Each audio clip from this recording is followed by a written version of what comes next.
Sabi mo sa katabi mo, Esther. Sister! Gusto mo magkaroon ng wisdom? Ang yumaman, paangat at paangat, kayaman at kayaman. Ngayon, ito. A person's word can be source of wisdom. Ang hiningi po ni King Solomon ay wisdom. Ngayon, bakit dumami ang asawa ni King Solomon? Sana all. 700 ang asawa niya, mayroon reserved na 300. 1,000 lahat. Alam mo, hindi naman niligawan ni King Solomon yun eh. Regalo sa kanya sa mga tao humingi sa kanya ng advice. Dahil nung si King Solomon naging hari ng Israel, pinapipili siya ng Diyos, ano ang hiningin mo? Ang sabi ni King Solomon, mahal na Yahweh El Shaddai, hindi ko po kayang pamahalaan ang bayan ito na napakalaki. Bigyan niyo ako ng karunungan, katalungan. Alam mo, sabi ni Yahweh, yamang hindi ka humingi ng pera o katanyagan o kapangyarihan, bibigyan kita ng karunungan na sa lahat ng tao sa mundo, from generation to generation, hindi makapapantay sa iyong karunungan. Kaya naman, ang lahat ng mga bansa, mga hari, from east, west, south, and north, pumupunta kay King Solomon para humingi ng advice. Dahil naniniwala sila na ang salita ni King Solomon ay source of wisdom. Amen? Amen. At ibig na nabigo. Pero, ang isa sa mga pumunta kay King Solomon na wala siyang relasyon at hindi niya naging girlfriend, hindi niya naging asawa, ay ang Queen of Sheba. At yan ang may dala ng 30,000 metric tons na gold para irigalo kay King Solomon para maipatayo ang templo na lantay dito. Amen? Tingnan ninyo. Sinabi ni Jesus, pag hindi kayo magsisi sa inyong mga kasalanan, yung pinanggalingan ng Queen of Sheba, kasama sila na maghahatol sa inyo. Amen? Alam mo, nakakatuwa. Alam mo bakit? Yung mga Hudyo pa ang nag-aral about the history,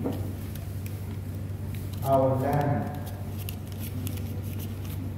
na ang ating bansa ay tinawag na land of gold, land of Ophir, na yung Queen of Sheba ay galing pala sa Cebu.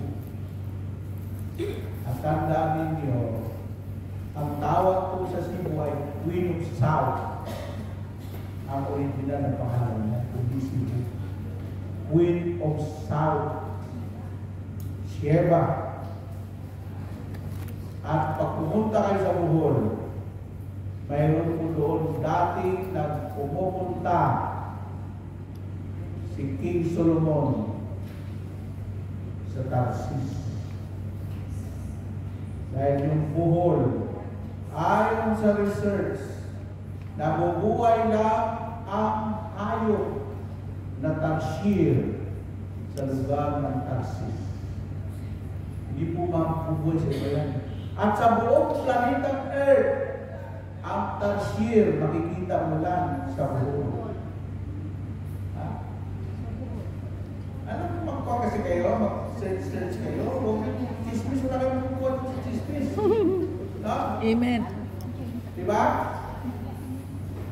At yung ang Nineveh, ito po, si Propeta Jonas, sa halip na sumakay ng barko papuntang Nineveh, ay sumakay ng barko papuntang Tarsis. Ang history po ng ating bansa, dinadayo po ng mga trader galing sa Europa, galing sa Inglaterra, galing sa lahat ng sulok ng mundo.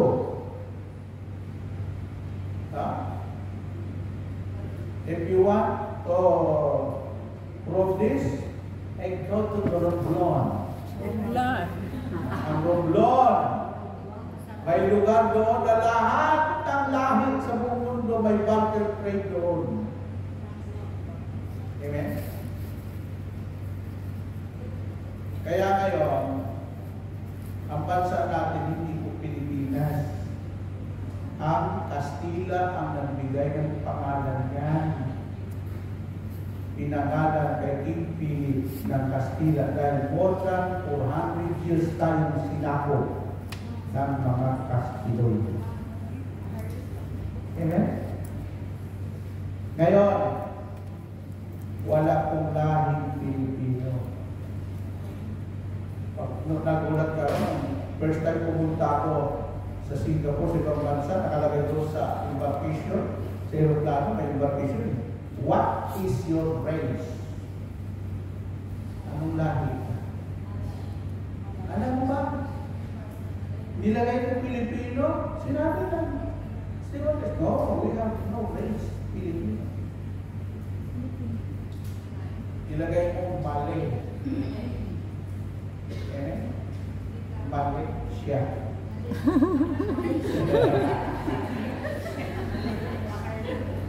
Gusto niyo makita yung kamukha niya? Wait ko naman siya. Then, talk about Filipino language.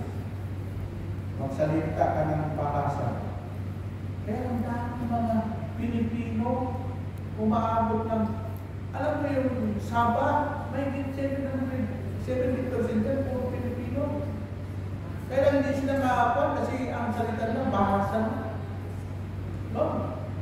Hindi mo kagaling ng mga Pilipino. Kahit tilintika, hindi ka mahuli kasi pagpunta mo sa Japan, hindi na salita ng Pilipino, yung mga Pilipina.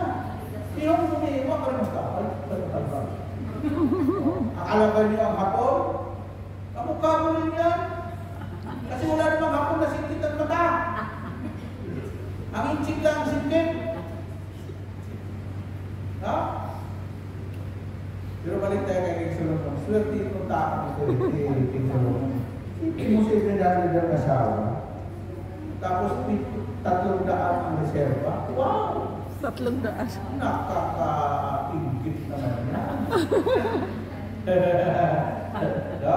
Alam mo yung mga asawa ni King Solomon, regalo sa kanya. May humingi ng advice sa kanya.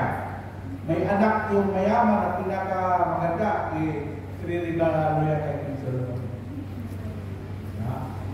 Nung unang panahon ang pinakamaganda ng regalo, yung anak mo, puro virgin yun.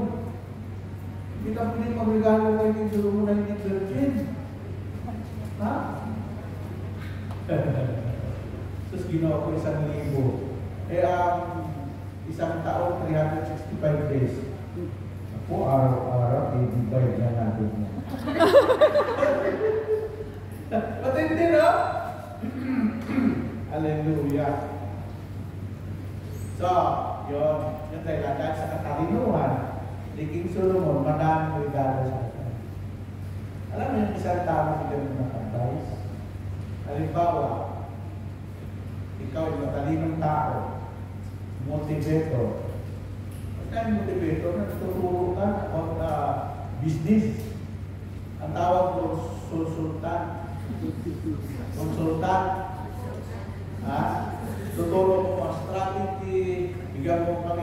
idea paano lumagot ng company ito. Kaya sa company, meron tinatawag na Sol-sol-pan.